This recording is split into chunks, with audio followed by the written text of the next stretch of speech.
How's it going, guys? Aaron here, and today I'm going to be unboxing and reviewing the Thunderbolt 3 Express Dock HD by Belkin. Now, I should advise you that I've already opened the package, so this is like a reboxing, and in fact the reason why I'm doing this unboxing today is because I plan on returning it today. We will talk a little bit about my impressions of it and why I'm returning it in this video, so stay tuned. Alright, so I'm just going to flip it around, open it up carefully, and as you can see, well actually this didn't come in the box, like this is my receipt that I need to return it later. Alright, but in the box you can see some instructions. Alright, just lift those out. It talks about the indicator light, plugging in the dock before, I suppose, connecting the computer. And you may be wondering, why did I choose this particular dock out of all the docks available? Well, this one I was able to go to my local computer store and pick it up in person so I could use something temporarily, test it out, and get a little bit of an impression on it to see if I really liked it or not, which I ended up not liking it as much as I had hoped. We'll talk about that more, though, in the future, but what I was going to say is the reason why I chose this is not only for the I/O, it has, I believe, 3 USB 3 ports. It has, it looks like Ethernet, and we'll talk about that when I take it out, 2 Thunderbolt 3.1 ports in the shape of USB-C, I believe, and then it also has a display port, the power for the unit, and then on the front side is one of the USB 3 ports, and also I believe another headphone jack in addition to the headphone jack in the rear, which I didn't talk about. So the I/O is decent on this, but the real reason why I went with this is the 85 or 87 watt charging capability, which means I can charge my 15-inch MacBook Pro. So this would be, under normal circumstances, an ideal option for a MacBook Pro 15-inch user because it can charge their laptop rather than using an underpowered charger, because most of these docks seem to be able to power 60-watt devices that require only 60 watts or maybe less.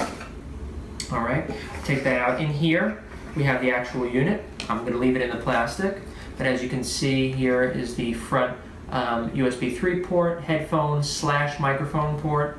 The rear is what I discussed. Alright, so we're going to put that to the side. And inside you'll find a Thunderbolt cable. Okay, it should be a Thunderbolt cable in the Thunderbolt 3.1, so it has the USB-C style connector. Put this off to the side. Okay, a little bit of nice packaging. Actually, this is some of the nicest packaging I've seen as far as organization, ease of taking apart and putting back in. So I'm glad about that. Unfortunately, I wasn't as happy with the product as I was with the packaging, so we'll talk about that. Open this bottom tray up, and inside you'll find the charging block. Okay, so the AC adapter and this cable. The block is quite large, actually. I'll show you what that looks like. The block is quite large, but it needs to power more than 80 watts just for the computer alone, let alone the other things that can power off the USB hubs, let's say, USB ports, and then the power cable. Alright, I'm going to put this back. See how easy this goes back together. You watch carefully. Lay this in the bottom tray. Put this back in. This goes here. Alright. And now I can explain why I'm returning it and what my impressions were of it. So I've been using it for a little while now. Actually, I hadn't even unpacked the original charger that came with the MacBook Pro to use until today. And that's because this was doing seemingly a fine enough job with that. The problem was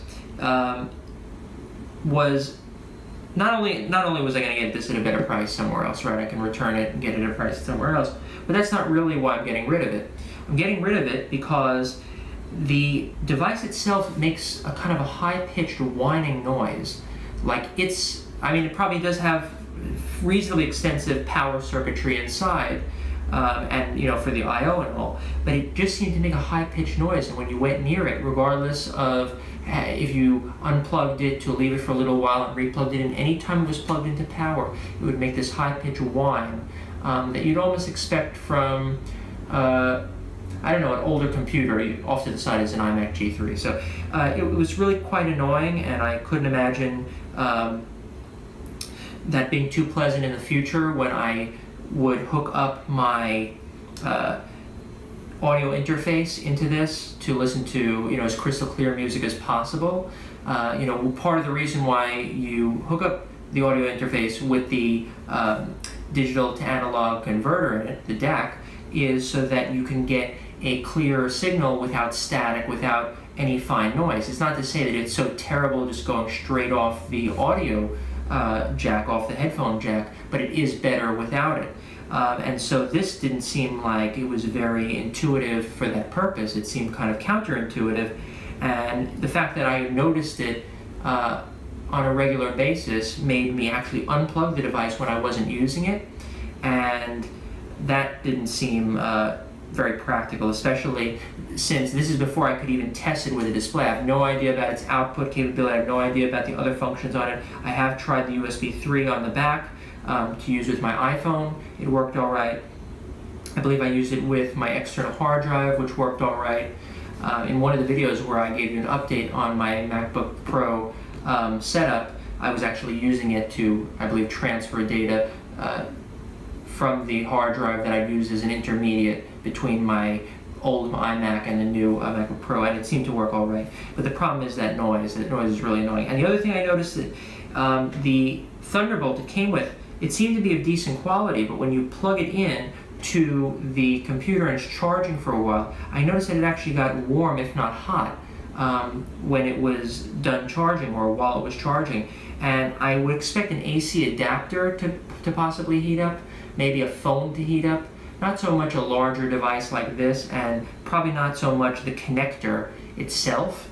I found that kind of strange, so I don't know if that's normal. I'll have to, test it out with the charger that comes with it and let you know with the Apple Genuine, charging cable. But I was not satisfied with that. So between the high-pitched whining, humming noise and the cable, and honestly the price point, I think it retails for $399, almost $400. It didn't seem like a great value. Honestly, if you go online and you look for Thunderbolt 3 docks, they're all going to be pretty pricey. But the ones that support 87 watt or 85 watt charging for the 15-inch MacBook Pros seem to be garnering a special premium. And there are only a few, I think, on the market that are by reputable companies that most of us have heard of, one being Elgato, and I think that's the one that I want to try out next because it supposedly supports the 85 or 87 watt charging, so it can charge my MacBook Pro,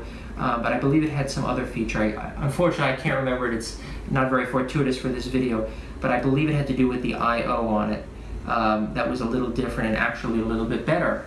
But I'll have to give you an update. If I do get that, I'll probably make a little review so you guys can get an idea of what I thought of that versus this. I think that one has an HDMI. This one doesn't even have an HDMI, and as far as I'm concerned, that's a little bit of a downer. Although I really only need the display out because, like I said, I'm going to be routing not to a television, but to a separate audio system. So that's not really a problem. This one does have 4K support, apparently, for the display. I don't know about refresh rate or anything like that. I imagine that's up to the display itself. But yeah, that's a little bit of an insight, not only a small unboxing, but a little bit of an insight as to what I thought about it, my initial impressions. It's kind of an ugly device, I'll be honest. The build quality seemed decent. If we were to take this apart again. The build quality is decent, the materials are decent, right? It's metal. I believe it's aluminum construction, it seems. But it's not a pretty looking device as far as I'm concerned. It's a little bit bulbous in the ways I say you don't make it bulbous. Tapering, and there's just some strange curves to it that I'm not a big fan of, but that's not why I'm really getting rid of it. But anyway, if you found this, I'll put this aside. If you found this video helpful, leave a like down below. If you want to see more videos from this channel, don't forget to hit the red subscribe button. Don't forget to check out the channel for all the videos that I've already made that you may want to catch up on. Don't forget to leave a comment on the things I might have mentioned in this video, and maybe you've used it and you can give your impressions. Maybe I just got a dud. I don't know. Let me know how yours is working.